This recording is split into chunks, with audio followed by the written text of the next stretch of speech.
2 weeks now. I didn't want to do a review until I got used to it, until I wore it for some time. So it's been 2 weeks, and that first day, I didn't like it as much. I'm going to be honest. Makeup Forever is highly pigmented in the sense that, suppose like you had your eyeshadow, like powder eyeshadow, and you just added a little water. That's how pigmented this thing is. It's highly pigmented, and I wasn't used to that. CoverGirl True Blend is very fluidy, so this is like, let's say, like water with like food coloring added to it. So it wasn't like as thick. It was more sheer, and it just didn't have as much pigmentation as the Makeup Forever, and I wasn't used to that. So when I first applied it to my face, it was full coverage, and I don't know, I just didn't like how it looked the first day.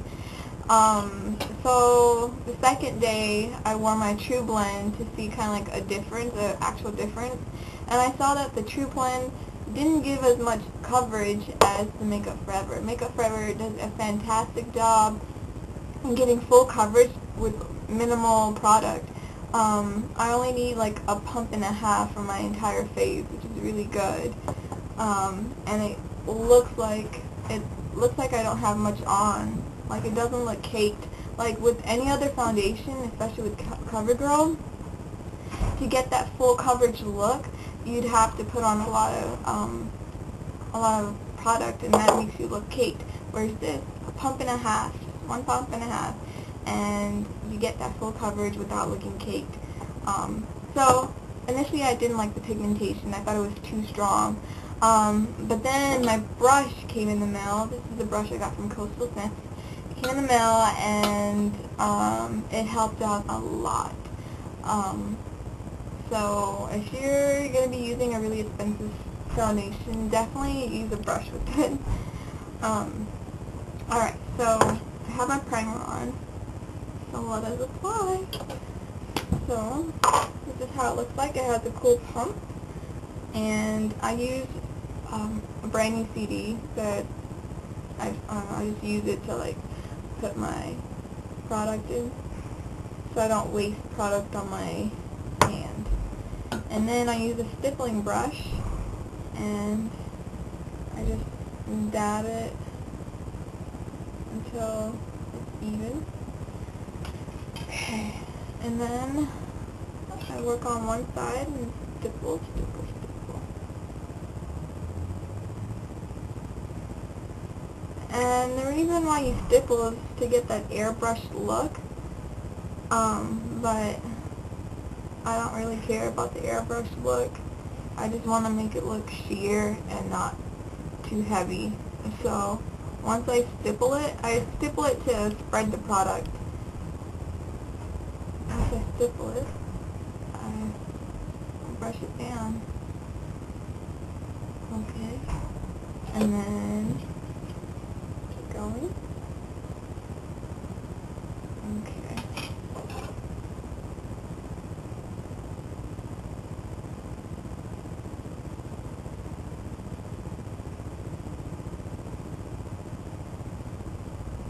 So, yeah, I didn't like it at first. So it took me a while to get used to it. I kept alternating between my CoverGirl and Makeup Forever. And then I started noticing that, you know, Makeup Forever definitely does give you that full coverage. Like, you can't see any of my scars or old acne scars or discolorations when I have the Makeup Forever on. Whereas with CoverGirl, you can still see it, and if I want to hide them, I'd have to use like a lot of product.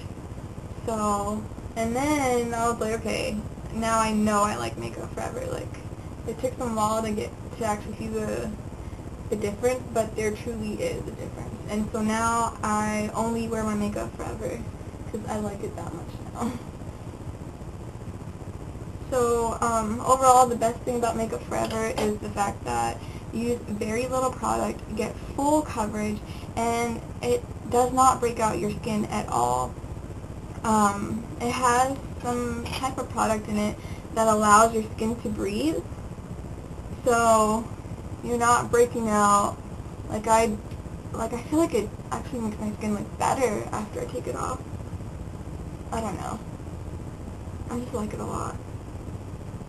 It's nothing compared to what I've used in the past. You know, CoverGirl and Revlon. Okay. So, that was just one pump. And I got most of my face fully covered. And I'm going to do under my eyes in a little bit. I don't use like primer, no concealer or anything like that. Okay, so I'm going to go back with a half a pump. Okay, just a very little amount. And like, the Makeup Forever HD definitely gives you a matte look. It doesn't oil up later on in the day. It doesn't oxidize like the Studio Fix fluid. Oxidizing, what that means is that once product is exposed to air for a certain period of time, it goes under a chemical reaction where the actual color changes and becomes more orange. This definitely does not do that. It absorbs oil very well. Like I said, it doesn't oil up at all. Okay. So, oh, to get like in the crevices, I like squeeze my brush. And then I'll just fill it in with my finger.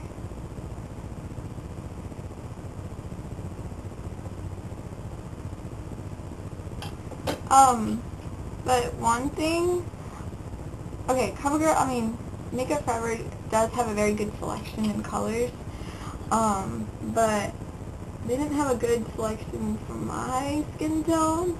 I'm, by the way, the 170, which is called Caramel, and it has a lot of gold undertones, but I feel like it's a little bit too yellow for me. So, what I do to balance that yellow out is I put a little CoverGirl around it just to balance the color out.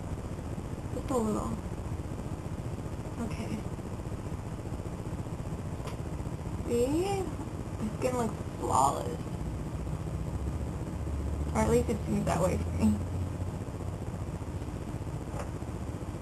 You can't see any of my scars. Oh, I love it. I love it. I love it. I love it. Okay. So, here's my CoverGirl. I just take like a small pump. And again, I use this just to give it a little dimension in the sense that this is, you know, I don't like a unicolor face, I guess. And to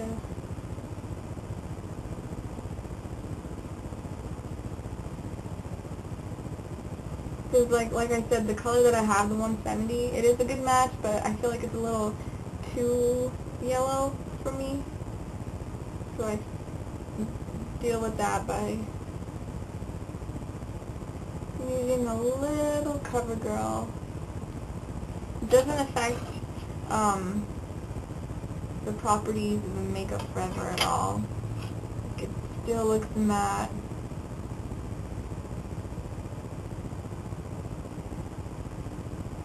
Okay.